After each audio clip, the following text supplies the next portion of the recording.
And coming right up, a power company has literally brought light to public schools in the remote islands of the Philippines. We'll be having the president of One Meralco Foundation when Market Edge returns.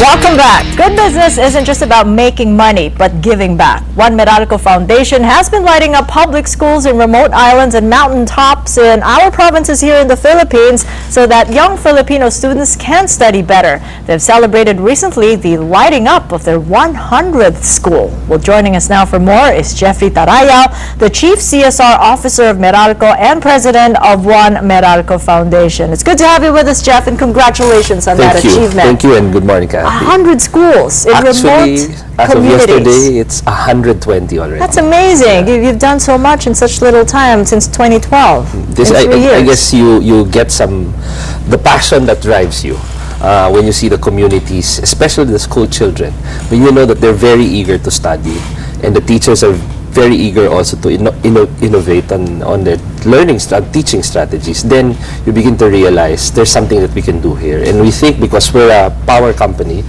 then we bring in electricity to this most... So this is all about lighting them up, lighting up the schools in remote communities that are not part of the grid, the off-grid. These are all off-grid schools, and not only off-grid schools, we call them the missionary schools because many of them, even the local electric cooperatives, are having a hard time to energize them because they're just too far from the urban area of the certain municipality or province. So we go to very far away island I can imagine. I mean, you've probably taken hikes in places that tourists haven't been to. Yes, like, amazing let's say, for communities. example, we've been to the Calayan Group. This is a group of islands in between mainland Luzon and Batanes. We don't know a lot about this. I don't know of any airports in Calayan. There are no airports, so we have to go to Guegarao and take a 5-hour boat ride in very rough seas. So, you know, the heroes in this kind of program is also our team, the individual managers who go to the different communities working with different Department of Education supervisors. For sure, getting there is just half the challenge, but when you get there, how does it work? How do you light them up? Well, the first thing that we need to do is to check on the community. Are they ready? Are they willing to support the project?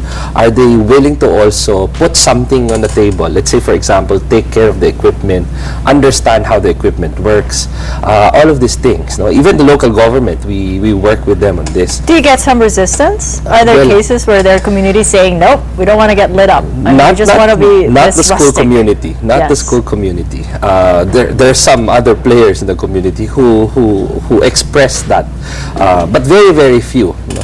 But the thing is, you need an entire community to work on this kind of project. It's not a cheap investment. It's you know, takes a lot of resources, time and money, and the kind of people that need to work. How much does it cost? Well, at the average is about 700,000 per school.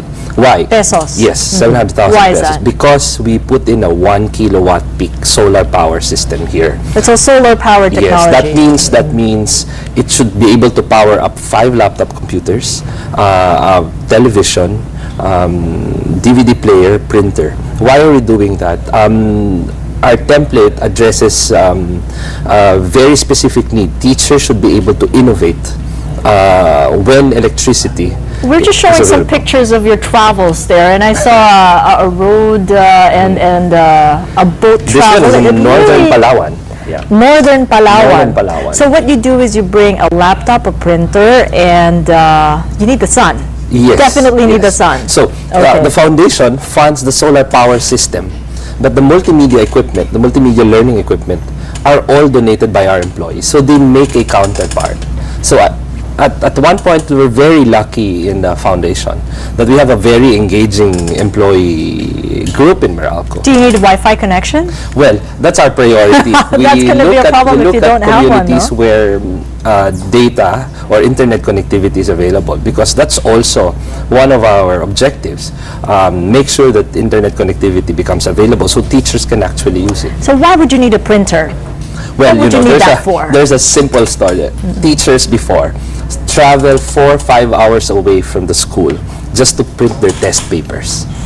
And then go back the day after to the Wow. community. Just like collecting water Yes, we from a needed well. printers so that they can just print there and, spend time for other stuff, like, developing their lessons. So this is not just about providing power through solar technology, but educating the recipients. That's right. I guess electrifying school is just a means from our objective. The objective is quite mushy. It says Mushy. no child left in the dark. You wanted to inspire young people. You wanted to inspire young teachers also to make good of what they have. But they needed these kinds of tools, empowering tools, so that they can have a leg up in life. Well, what do they learn, and what benefits does this have? I mean, we've all been talking about inclusive growth, and this includes the remote communities out there, those unbanked, those not receiving power, water. This is what we want to do to make sure that they also benefit from the growth that we've been talking about That's all this right. I time. think no country can ever claim that we're really successful. All the more companies like us can never be successful if your community, you're surrounded with communities that are mired in poverty. So this is the same concept, and this is the same philosophy that we're employing in Meralco. It's important that as we grow as a company and as we steer, let's say for example, our clients, our customers, the industries that we power up, the vulnerable communities, the marginalized communities are also included in the growth. And these are some of the products and also the items that you will be showing the communities this Christmas season, That's right. I gather. Yeah. Well- How does that work, that golden lamp there? This one actually, we started a No genie inside, fundraising campaign in Meralco One for our child, employees. one lamp. The Department of Education is a very strong partner in all of our programs for electrification, and so we decided together that for schools that are very far and that we cannot really energize, we give a lamp for each Can student. you show us how that works? So That's in camera right now. this one works Wow. like this. You just charge this maybe about 2-3 hours.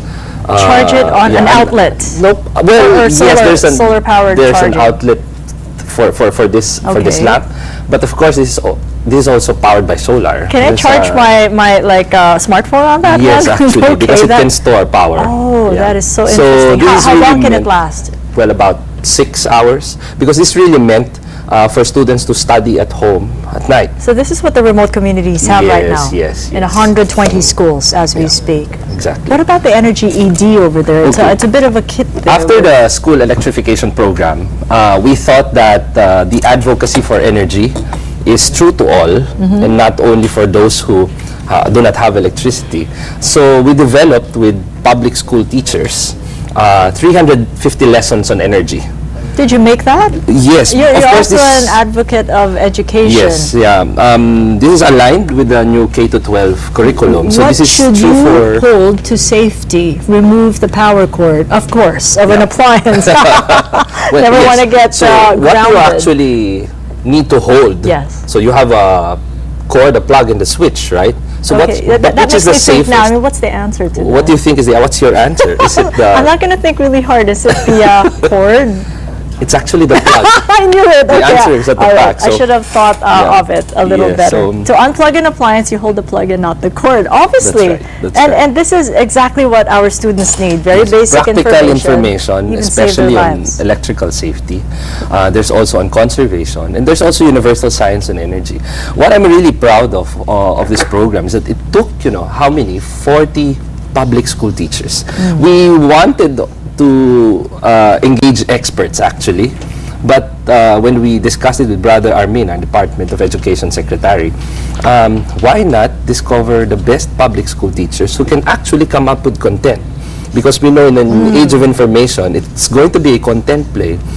Content is power. So we're engaging teachers to come up and contribute. So these materials are printed because we're giving it to schools which don't have electricity. Okay. But it's also available online at energyed.ph. They can Alright. download the materials because these are on PDF files, and they can just, you know, based on the PowerPoint presentation, their keynote presentation, they can use it at school.